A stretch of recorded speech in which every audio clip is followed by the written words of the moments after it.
Welcome AJ maths 7th chapter அளவியல் formula. திண்மம் வலைப்பரப்பு மட்டும் ஃபார்முலா பார்க்க போகிறோம். இங்கே பாருங்கள், ஃபஸ்ட்டு நேர்வட்ட உருளையின் வலைப்பரப்பு. இதுக்கு உருளைக்கு ஆரும் ஹச்சும் தான் இருப்பாங்க. அதனால் 2/RH சதுர அலகு. அடுத்து உள்ளீடற்ற உருளை எடுத்துக்கிட்டோம்னா இந்த ஆர் கூட கேபிட்டல் ஆரும் வர ஆரம்பிச்சிருவாங்க. அதனால் இந்த ஆரில் மட்டும்தான் சேஞ்சஸ் வரும். 2π அப்படியே வச்சுக்குவோம். ஆர் என்னவாகும்?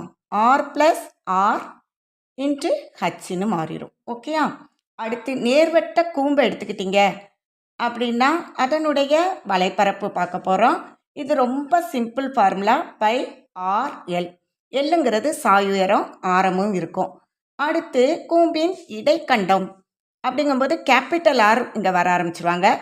அதனால் நம்ம பையை அப்படியே வச்சுக்குவோம். இந்த ஆரில் மட்டும் R plus R into L. ஓகேயா? அடுத்து கோலம்னு எடுத்துக்கிட்டிங்கன்னா இவங்களுக்கு ஆர் மட்டும்தான் தேவை. அப்போ 4/r² சதுர அலகுன்னு இருக்கும். அதுவே உள்ளீடற்ற கோலம்னா கேபிட்டல் ஆரும் வருவாங்க. நம்ம எப்போவுமே இந்த உருளைக்கு வெளி ஆரத்தை வலைப்பரப்பை மட்டும்தான் கணக்கு பண்ணுவோம். அப்போ என்ன தான் வரும்? 4/R² தான் இருக்கும். அடுத்து அரைக்கோளங்கும்போது இந்த கோலத்தில் பாதி, அதனால் 2/R² பாதிங்கிறனால 4ல் பாதி. அடுத்து உள்ளீடற்ற அரைக்கோளம் அப்படின்னா கேபிட்டல் ஆர் வர ஆரம்பிச்சிட்டாங்க.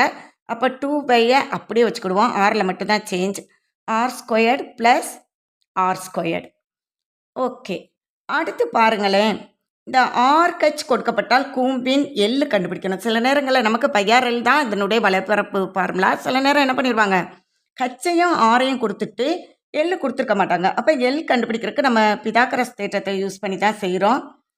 கர்ண² ஈக்குவல் டு பக்க² ப்ளஸ் பக்க² ஃபார்முலா படி இங்கே L equal to √R² plus H². அதே மாதிரி இடைக்கண்டத்துக்கும் இதே மாதிரி ஃபார்முலா இருக்குது. இதில் எக்ஸ்ட்ரா யார் வராங்கன்னா இந்த கேபிட்டல் ஆர் வரும்போது எல் எப்படி கண்டுபிடிப்போம்னா √R minus small R the whole square அப்படின்னு எடுத்துக்கிடுவோம் ஆருக்கு பதிலாக. அடுத்து ப்ளஸ் H² தான்.